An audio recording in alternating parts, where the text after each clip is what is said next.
अमित शाह जी पूरी तरह से पिछले 10 साल में दिल्ली की कानून व्यवस्था बनाने में फेल हो गए हैं और आज जो स्थिति है वो बहुत ही भयावह स्थिति पैदा हो गई है।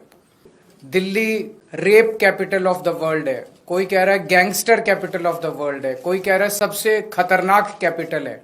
मैं अमित शाह जी से कहना चाहता हूं, केजरीवाल को मत रोकिए, क्राइम को रोकिए। अमित शाह जी से मैं पूछना चाहता हूं, ये हो क्या रहा है? क्या आप मानते हैं कि आपसे दिल्ली नहीं संभल रही है? और दिल्ली के लोग अब सुरक्षा के लिए किसके पास जाएं? इन लोगों ने नारा दिया है बेटी पढ़ाओ बेटी बचाओ। बेटी को पढ़ाने की जिम्मेदारी हमारी थी, हमने बेटी को पढ़ाया। बेटी को बचाने की जिम्मेदारी आपकी थी, आपने बेटी को बचाया नहीं, आप बेटी को बचाने में नाकाम रहे। दिल्ली में जो कानून व्यवस्था की बहुत ज़्यादा बुरी हालत होती जा रही है और ख़ासकर पिछले 1-1.5 साल से दिल्ली में जो अपराध बढ़ते जा रहे हैं, कानून व्यवस्था चरमरा गई है, मर्डर्स बहुत होने लगे हैं, व्यापारियों को एक्सटॉर्शन के कॉल्स आ रहे हैं, चारों तरफ महिलाओं के साथ ईव टीजिंग के, बलात्कार के, गैंग रेप्स के, मर्डर के मामले बढ़ते जा रहे हैं। गैंग वॉर्स मतलब कई सालों के बाद गैंग वॉर दिल्ली में देखने को मिल रहे हैं। जिस किस्म के गैंग वॉर एक समय में 90s के दशक में बॉम्बे में देखने को मिलते थे, जब बॉम्बे में अंडरवर्ल्ड का बोलबाला था, उस तरह के गैंग वॉर और शूटआउट्स दिल्ली के अंदर देखने को मिल रहे हैं। आज लोग ये कह रहे हैं कि दिल्ली न केवल असुरक्षित है बल्कि दुनिया की सबसे असुरक्षित राजधानी दिल्ली है। 2022 में 501 मर्डर हुए, जो कि पिछले कुछ सालों में सबसे ज्यादा मर्डर्स हैं, और लगभग पिछले 3 महीने में जितने यमुना पार जितने गैंग वॉर हुए हैं उसमें 20 लोगों की जानें गई हैं। तो हालत बहुत ज्यादा खराब हो गई है। चारों तरफ लोग डर और दहशत की जिंदगी जी रहे हैं। आज से 10 साल पहले आप लोगों ने, दिल्ली के लोगों ने मुझे एक जिम्मेदारी दी थी। आपने कहा था केजरीवाल जी आप हमारे स्कूल ठीक करो, मैंने स्कूल ठीक कर दिए। आपने कहा था केजरीवाल जी आप हमारी बिजली ठीक करो, मैंने बिजली ठीक कर दी। आपने कहा था केजरीवाल जी आप हमारे अस्पताल स्वास्थ्य सेवाएं ठीक करो, मैंने वो ठीक कर दी। आपने कहा था केजरीवाल जी आप हमारा पानी ठीक करो, कई पानी में चीजें ठीक की, कई चीजें चल रही हैं, लेकिन सुधार की ओर स्थिति बढ़ रही है। लेकिन दिल्ली के लोगों की सुरक्षा की जिम्मेदारी आपने केंद्र सरकार को दी थी और केंद्र सरकार में ये सारी जिम्मेदारी केंद्रीय गृह मंत्री अमित शाह जी के ऊपर जाती है। अमित शाह जी की जिम्मेदारी है दिल्ली को सुरक्षित रखने की। अमित शाह जी की जिम्मेदारी है दिल्ली में कानून व्यवस्था को बनाए रखने की।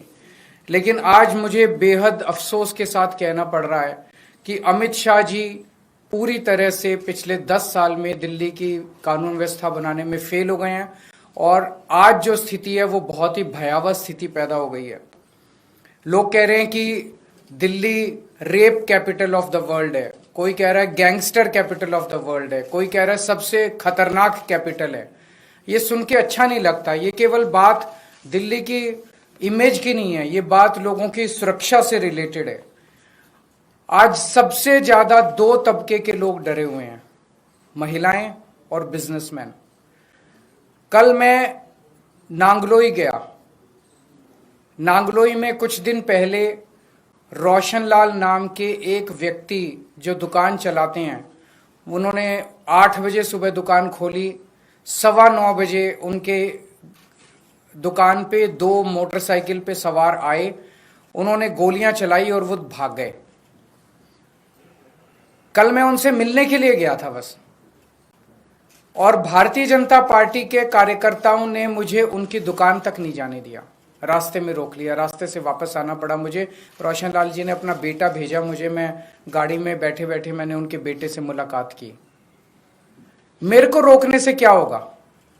मैं अमित शाह जी से कहना चाहता हूं, केजरीवाल को मत रोकिए, क्राइम को रोकिए, अपराध को रोकिए, वो आपकी जिम्मेदारी है। केजरीवाल को रोकना आपकी जिम्मेदारी नहीं है। अगर आज आप अपना काम ठीक से कर लेते तो आपको केजरीवाल को रोकने की जरूरत नहीं पड़ती, केजरीवाल को नांगलोई जाने की जरूरत नहीं पड़ती। क्या छुपाने की कोशिश की जा रही है? और ये एक, मैंने कई बिजनेसमैन से बात की, ट्रेंड बन गया है। पिछले एक साल में रिकॉर्डेड 160 एक्सटॉर्शन की कॉल्स आई हैं। जो जिन लोगों ने, जब एक्सटॉर्शन की कॉल आती है किसी के पास, तो वो कहते हैं इतने इतने पैसे दे दे, नहीं तो तेरे फलाने फलाने को, घर के आदमी को मार देंगे, इसको किडनैप कर लेंगे, और अगर पुलिस को बताया तो देख लेना।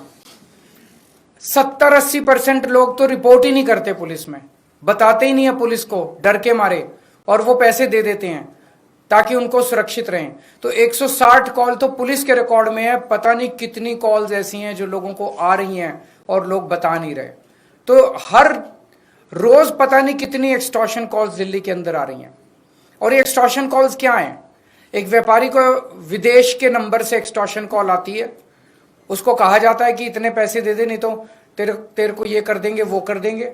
अगर वो नहीं सुनता तो थोड़े दिन के बाद फिर उसके दिखाने के लिए कि वो सुरक्षित है, उसकी दुकान के ऊपर कोई मोटरसाइकिल पे शूट आउट करने के लिए, गोली चलाने के लिए 2 लोगों को भेज दिया जाता है ताकि वो डर के मारे पैसे दे दे। ये इतनी आम बात हो गई है कि दिल्ली से बिजनेसमैन दिल्ली छोड़ छोड़ के आस पड़ोस के राज्यों में जा रहे हैं। बिजनेस करना दिल्ली के अंदर एक बहुत बड़ा गुनाह बनता जा रहा है। महिलाएं असुरक्षित हैं। महिलाओं को, छोटी छोटी बच्चियों के साथ उनकी किडनैपिंग करके उनको रेप कर दिया जाता है, उनको मर्डर कर दिया जाता है। ईव टीजिंग की, मनचलों की घटनाएं मेट्रो के अंदर और बस के अंदर सफर करना दूभर होता जा रहा है। और ये सारी घटनाएं घट रही हैं अमित शाह जी के घर के चंद किलोमीटर के अंदर। अमित शाह जी जो कि देश के गृह मंत्री हैं, दिल्ली सीधे उनके अंडर में आती है। दिल्ली की कानून व्यवस्था उनको मेंटेन करनी है। वो अपने घर के 20 किलोमीटर के दायरे को सुरक्षित नहीं रख पा रहे, तो फिर वो कैसे देश चलाएंगे, कैसे देश के अंदर कानून व्यवस्था लागू करेंगे? मैं आपको कुछ उदाहरण देता हूं। 23 नवंबर को गोविंदपुरी में किरणपाल नाम की पुलिस कांस्टेबल, पुलिस वाले भी सुरक्षित नहीं है, जिन्हें हमें सुरक्षा देनी है वो खुद ही सुरक्षित नहीं है। किरणपाल नाम की, पुरुष है, किरणपाल नाम के 28 साल के पुलिस कांस्टेबल की चाकू गोद के हत्या कर दी गई, और ये महज अमित शाह जी के घर से 13 किलोमीटर दूर हुआ। 31 अक्टूबर को फर्श बाजार, वहां पे गैंग वॉर में 2 लोगों की मौत हो गई दिवाली वाली रात को, और ये महज 14.5 किलोमीटर, अमित शाह जी के घर से 14.5 किलोमीटर दूर हुआ। 21 अक्टूबर को करोल बाग में एक महिला को किडनैप करके रेप कर दिया गया, अमित शाह जी के घर से महज 9 किलोमीटर की दूरी पे। 14 सितंबर को ग्रेटर कैलाश में 35 साल के एक जिम के मालिक को गोली मार के 2 मोटरसाइकिल वालों ने गोली मार के उसके मर्डर कर दिया। महज 9.5 किलोमीटर अमित शाह जी के घर से दूरी है उनकी। अमित शाह जी से मैं पूछना चाहता हूं, ये हो क्या रहा है? क्या आप मानते हैं कि आपसे दिल्ली नहीं संभल रही है? और दिल्ली के लोग अब सुरक्षा के लिए किसके पास जाएं? महिलाओं से पूछना चाहता हूं, मैं अपनी दिल्ली की मां, बहनें, बेटियां, उनसे सबसे पूछना चाहता हूं, क्या आप सुरक्षित महसूस करते हो अपने आप को जब घर से बाहर निकलते हो? लक्ष्मी नगर की महिलाएं, पटपड़गंज की महिलाएं, ग्रेटर कैलाश की महिलाएं, जनकपुरी की महिलाएं, कोई भी, पूरे दिल्ली में कोई भी महिला अपने आप को सुरक्षित महसूस करती है? चाहे मेट्रो में जाएं, चाहे बस में जाएं, 7 बजे के बाद अगर बेटी घर ना लौटे तो माँ बाप को चिंता हो जाती है, पता नहीं सुरक्षित होगी कि नहीं होगी। ये हमारा शहर है, और हमारे शहर के किसी भी कोने में हम खुद सुरक्षित महसूस नहीं कर रहे हैं।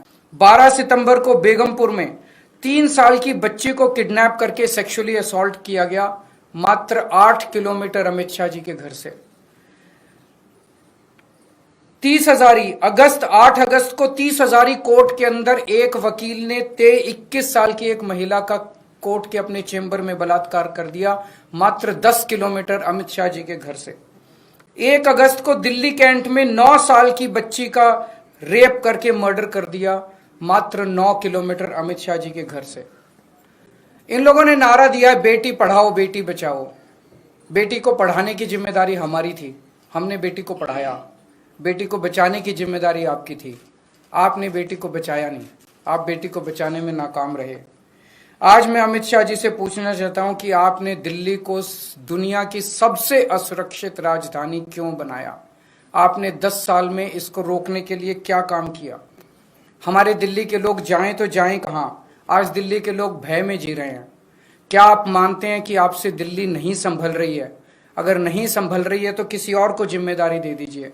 आज दिल्ली का बुरा हाल कर दिया इन लोगों ने। हम सुरक्षा के लिए किसके पास जाएं? आज दिल्ली के लोग अमित शाह जी से ये पूछना चाहते हैं। नेशनल दस्तक की आपसे गुजारिश है कि अगर इसको बचाना चाहते हैं तो नेशनल दस्तक को सब्सक्राइब करने के लिए रेड कलर के सब्सक्राइब बटन को दबाएं, फिर बेल आइकन की घंटी दबाएं। नेशनल दस्तक को बचाने के लिए बहुत जरूरी है कि हर खबर को शेयर करें, लाइक करें, कमेंट जरूर करें।